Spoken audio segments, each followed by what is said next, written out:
as leader of this meeting, I believe that I have applied one of the options of correction open to me. And after the meeting, I have also thrown open the necessity for the continuity of the meeting, and they have voted to say they want the meeting to continue. So that's it. Once there, you say, look, we cannot interact together if we don't have differences. Well, we must never be totally disagreeable with one another. The projects are for us, for our benefits. There's no point vandalizing that. Everywhere, the project is finished, we're ready to commission. Before you turn around, it's been vandalized. We start all over again, finding the vandalized pieces, trying to put them together. If you really want to grow this economy, if you really want to industrialize, then it is no secret that we need to have an aggressive incremental growth in terms of power generated as a country, and we need to get to a certain level of power generation and also transmission and distribution capabilities. Well, these are some of the perspectives at the 15th monthly meeting of power sector operators in JOS of Plateau State. But before giving you highlights of the JOS meeting, you will recall the announcement by the Nigerian Electricity Regulatory Commission, NERC, at the 14th meeting of operators in Osogbo on the imperative to escrow account in the power sector and its transparent management. Revenue management. I mean, it's generally agreed within the industry that the money within the market belongs to all players. It doesn't belong to discos. And therefore, we want to inch closer to managing revenues of the industry. In other words, taking away the power of appropriation of the market revenues from the disco to a centralized system where there is equity in the way this money is shared. Because that's the only way you can incentivize discos to go and collect more money. You can't just sit back, you generate power, and you just sit back and you just get whatever comes to you. A few days after the Osogbo meeting, the Association of Electricity Distributors, ANED, raised objections, saying the initiative by the regulatory organization is tantamount to nationalization of the entities in the distribution value chain. However, findings show generation companies support the policy. With objection raised by Association of Nigerian Electricity Distributors, ANED, on a centralized power sector account, the Minister of Power Works and Housing, Babatunde Fashola, who chaired the 15th monthly meeting in JOS, responds to the issues raised by the organization on a case-by-case basis. You claim that centralization and escrowing of disco revenues and the making of regulations to guide your procurement were an attempt by governments to nationalize your assets and were an intrusion into your business.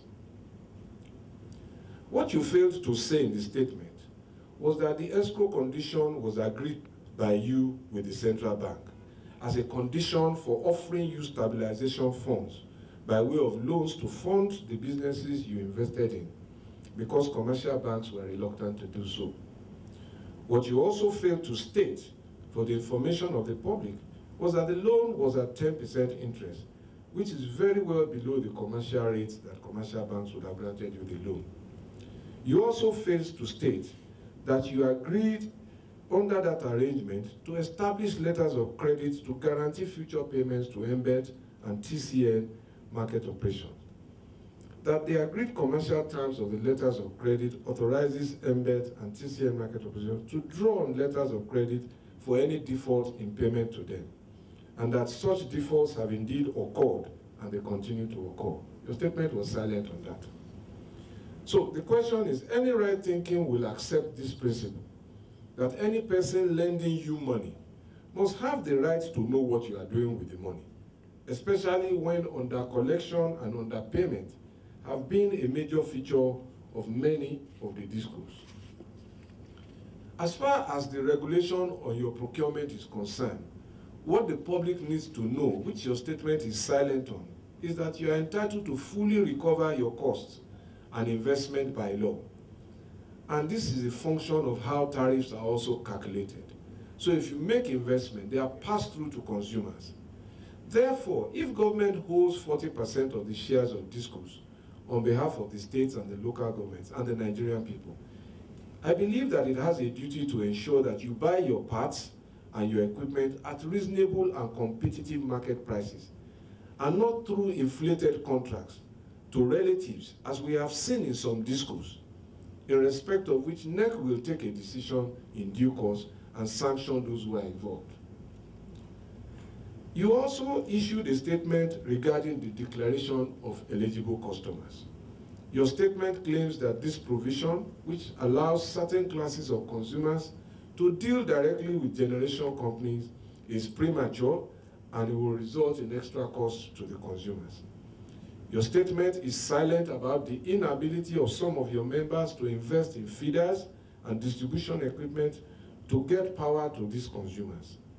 This has led to the emergence of the terminology of load rejection for an economy that does not have enough power and enough load. As you appropriately acknowledge, the power to declare eligible customers is provided by law.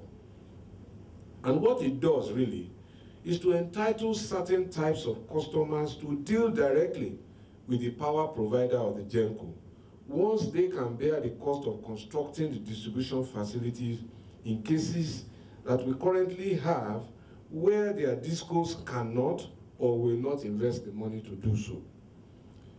Your statement does not address the illogic of standing in the way of a consumer seeking to get by himself what the service provider DISCO has failed or is unable to give him.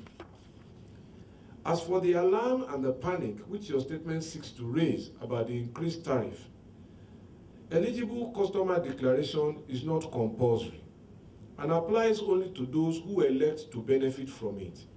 And they are in a position, I believe, to decide whether a tariff of over 60 naira per kilowatt hour through generation by diesel, which they currently use, is preferable to investing in a distribution asset that gives them power at a lower tariff.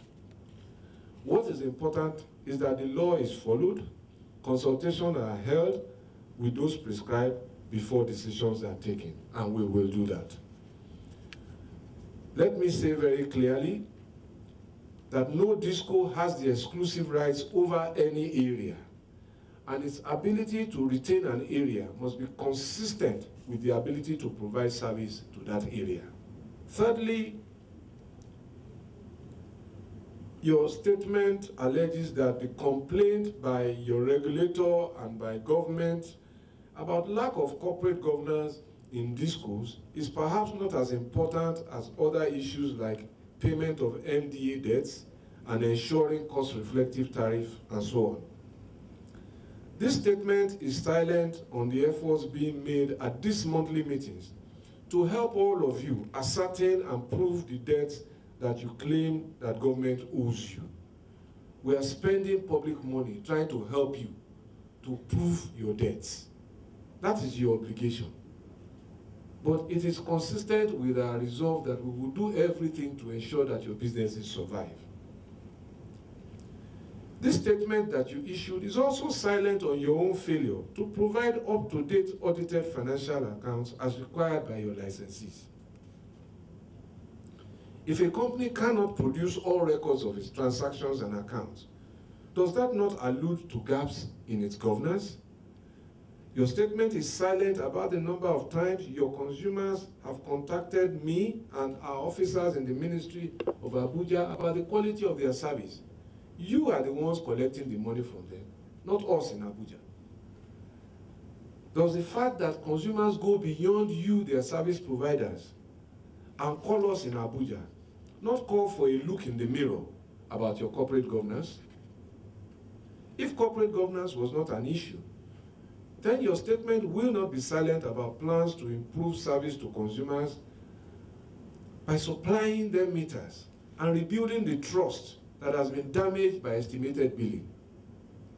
Good corporate governance will ignite the conscience of an electricity business to first provide meters to its customers before seeking tariff increases, so that the metered customer will at least have the ability to fairly measure from his meter how he is being billed. But in order not to take any more time than I have done, I will only now say in respect of the other issues which you address, 701.9 billion intervention, load rejection, the Electricity Market Stabilization Fund, and the DISCO performance under which you allege that the power infrastructure you inherited is old and that some progress has been made by you, that I am the first person to publicly defend your contributions to the sector. But to the extent that consumers are not yet satisfied, you must do more to improve service. Rather than complain about old infrastructure, I wish to remind you that nobody forced you to buy these assets and that you knew what you were buying when you bought them. As for the 701 billion naira intervention fund, let me say that it is consistent with our government's policy and determination to enable businesses flourish, and it was intended to save the GENCOs and the gas companies